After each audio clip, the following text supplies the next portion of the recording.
Hello दोस्तों, कैसे हैं सब। मेरा नाम है हिमांशु और मैं स्वागत करता हूं आप सबका आपके अपने चैनल कॉमिक वर्ल्ड पर। तो चलिए दोस्तों, शुरू करते हैं राज कॉमिक्स में परमाणु और इंस्पेक्टर स्टील का 2-in-1 कॉमिक विशेषांक कैंसर का तीसरा और अंतिम भाग। परमाणु की मनोस्थिति को तुरंत ही भाप गया कैंसर।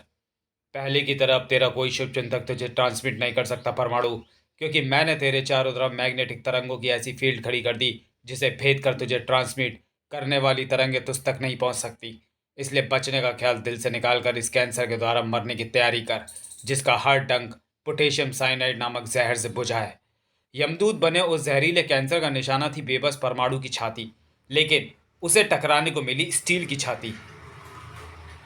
एक कानून के रखवाले की हत्या नहीं करने होने देगा स्टील।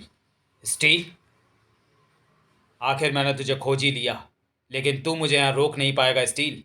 मेरी बाइक स्टील के पास खड़ी है, मैं उसे उठा नहीं सकता। मुझे किसी तरह अपनी बाइक तक पहुंचने का मौका ढूंढना होगा।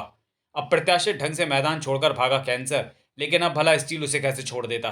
रुक जाओ, तुम भाग नहीं सकते। अब स्टील के हाथों में नजर आने लगी उसकी गन, जिससे उसने कैंसर पर फायर झोंक दिए, लेकिन कैंसर के शरीर पर उनका कहाँ असर होना था। ओह, इंस्पेक्टर स्टील कैंसर को रोकने में प्रयासरत था, इधर परमाणु अपने आप को बंधन मुक्त कराने में जुटा हुआ था। उफ, इन कैंसरों ने दीवार में बहुत गहरे तक धंसकर मुझे कैद कर रखा है। मुझे इनसे जल्द से जल्द छुटकारा पाना होगा। यहाँ परमाणु कैंसर के बंदरों से और यहाँ कैंसर स्टील से छुटकारा पाने की ठान चुका था। स्टील को अपने पीछे आने से रोकना होगा, वरना वह मेरे लिए बहुत खतरनाक साबित हो सकता है। कैंसर के हाथों में वह रिमोट नुमा यंत्र नजर आने लगा, जिसके स्विचों से तेजी से खेलने लगी थी कैंसर की उंगलियां। इसी के साथ कैंसर के पीछे लगे स्टील के चेहरे पर खेलने लगा आश्चर्य। ये मुझे क्या हो रहा है। मेरे मस्तिष्क में बेचैनी बढ़ती जा रही है। मेरा शरीर जाम होता जा रहा है। मैं आगे नहीं बढ़ पा रहा। ओह, बेजान होकर धड़ाम से नीचे आ गया स्टील का वह शरीर, जिसमें मौजूद मस्तिष्क में चल रही थी आश्चर्य की आंधियां। उठ रहे थे अविश्वास के तूफान। जबकि इधर कैंसर अपनी स्काई बाइक तक जा पहुंचा। बेबस हुआ स्टील कुछ ही देर में सामान्य हो जाएगा, लेकिन तब तक मैं बहुत दूर निकल चुका हूँगा, क्योंकि अब मुझे रोकने वाला कोई नहीं है। गलत। अभी तुझे रोकने के लिए परमाणु जिंदा है। अब मैं अपनी बाइक पर सवार हूँ परमाणु। अब तू क्या, मौत भी मेरा रास्ता नहीं रोक सकती। Boom boom. परमाणु ही तुझे रोकेगा शैतान, इस target shooter magnetic missile gun की बदौलत। परलंका, हाँ परमाणु, प्रोफेसर साहब ने यह मिसाइल लेकर मुझे तुम्हारी मदद को भेजा है। संभालो इसे। परमाणु ने तेजी से लहराकर कुशलता से टारगेट शूटर मैग्नेटिक गन लपकी और क्रोध से कांपता कैंसर की तरफ पलटा। बस कैंसर, अब तेरा खेल खत्म हुआ। मौत के हवाले होना नहीं चाहता तो अपने आप को हमारे हवाले कर दे। पागल परमाणु, आज मौत जिस जिंदगी को अपने साथ ले जाएगी वह तेरी जिंदगी होगी। कैंसर के इस बार के साथ ही मिसाइल गन के ट्रिगर पर जमी परमाणु की उंगलियों में हरकत हुई और अगले ही क्षण एक तेज धमाके के साथ गन से मिसाइल छूटकर आगे बढ़ी। लेकिन कैंसर ने उस मिसाइल को अपनी परछाई तक को छूने नहीं दिया। कैंसर तक पहुंचने से पहले ऐसे ही नष्ट हो जाती है हर बला। ओ, बोलते बोलते बुरी तरह चौंका था कैंसर, जिसका कारण था वह मिसाइल जिसे परमाणु ने उसकी सोच से कहीं पहले दाग दिया था। उफ, अब ना तो कैंसर समझ सकता था और ना ही उसके पास समझने का कोई मौका था। परिणाम, मिसाइल ने कैंसर की स्काई बाइक की धज्जियां उड़ा दी। बाम!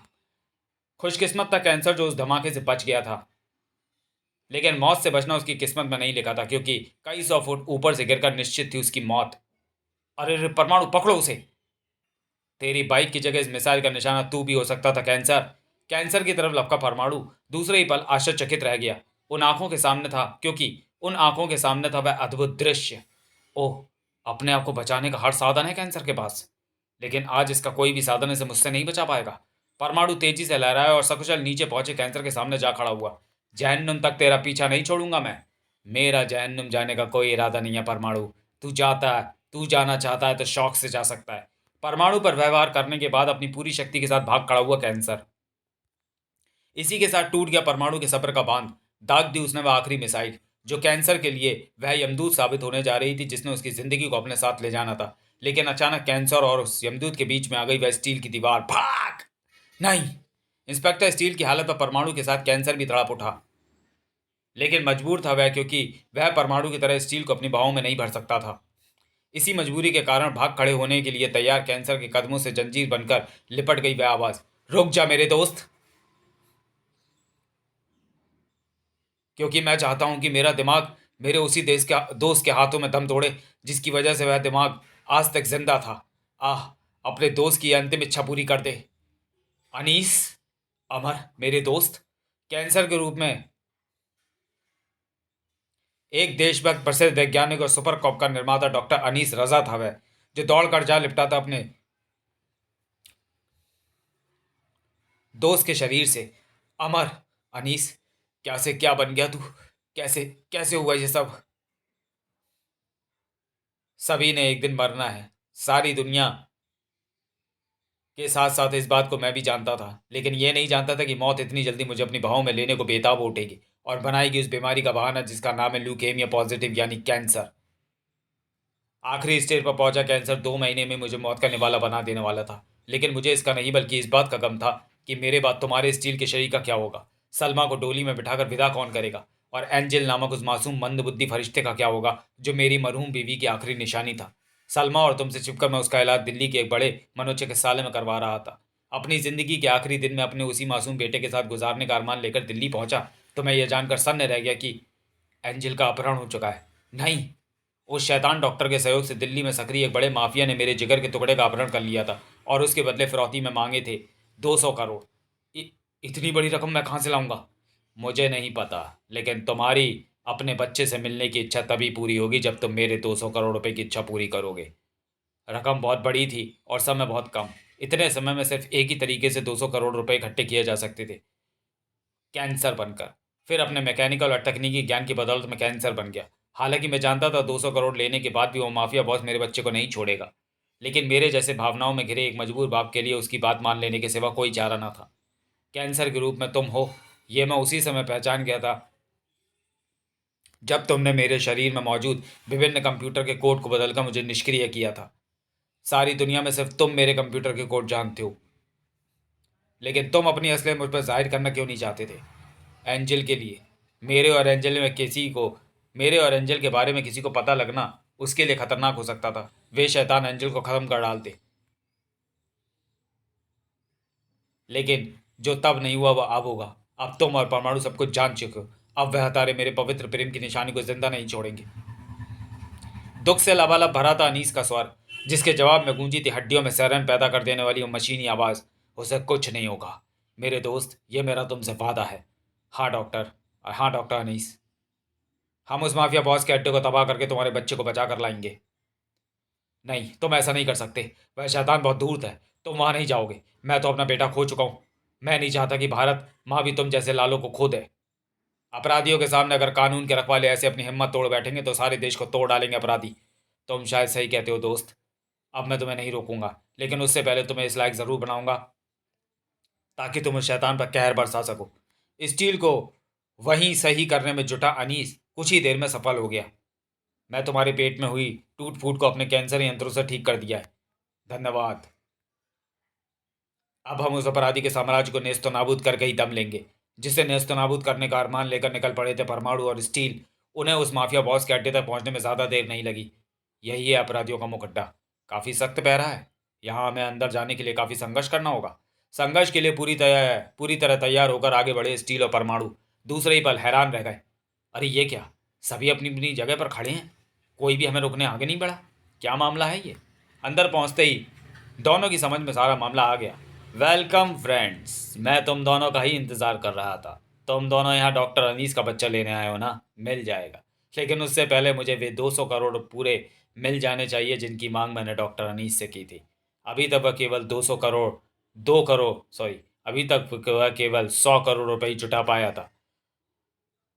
बच्चा तुम्हें इसी शर्त पर मिल सकता है और मेरी इस शर्त को पूरा करना तुम दोनों के लिए कोई मुश्किल काम नहीं। तेरी शर्त पूरी होने से पहले तेरी जिंदगी पूरी हो जाएगी। क्रोध से भरे स्टील ने आगे कदम बढ़ाया तो परमाणु ने उसे रोक लिया। ठहरो स्टील, पहले हमें यह जान लेना चाहिए कि बच्चा कहाँ है। बिल्कुल सही बात कही परमाणु ने, मैं तुम्हें बच्चा दिखाता हूँ। देखो उस स्क्रीन पर। लेकिन बच्चे को देख लेने के बाद अगर तुम्हारा इरादा मेरी तरह झपटने का है तो ऐसा मत करना। तुम्हारी ये कोशिश बच्चे को मौत के मुंह में ले जाएगी, क्योंकि बच्चा इस समय जिन खिलौनों से खेल रहा है उनमें सभी में बम है। इधर तुमने अपने शरीर को कष्ट दिया और उधर वह बच्चा सीधा मौत के मुंह में पहुंच जाएगा। तुम कोई भी गलत हरकत कर सकने वाली तेरी उंगली तेरे शरीर पर रहेगी नहीं। तेजी से स्टील ने अपनी गन से वह फायर कर दिया, लेकिन माफिया बॉस ने गजब की फुर्ती का परिचय देते हुए हाथ को बचाकर वह स्विच दबाया। अच्छा हुआ मैंने अपनी उंगली को तेरी गोली के निशाने से बचा लिया स्टील। कहीं मेरी ये उंगली गोली से उड़ जाती तो यह स्विच दबने से रह जाता, और ऐसा हो जाता तो उस टाइम बम ने फटकर बच्चे के परखच्चे उड़ा दिए होते, जिसने अभी की अभी फटना था। दोनों के दिमागों में झुरझुरी सी दौड़ गई, जबकि धूर्तता से मुस्कुराकर बोला माफिया बॉस, बच्चे के इर्द गिर्द मौजूद खिलौनों में बहुत से टाइम बम ऐसे हैं जिन्हें फटने से रोकने के लिए उनका टाइम बदलते रहना बहुत ज़रूरी है, और उनका टाइम बदलने का इस कंप्यूटर में कौन सा कोड है ये सिर्फ मैं ही जानता हूँ, इसलिए मेरी बात मान लेने में ही उस बच्चे की भलाई है। अरे, बोलते बोलते बुरी तरह चौंका माफिया बॉस।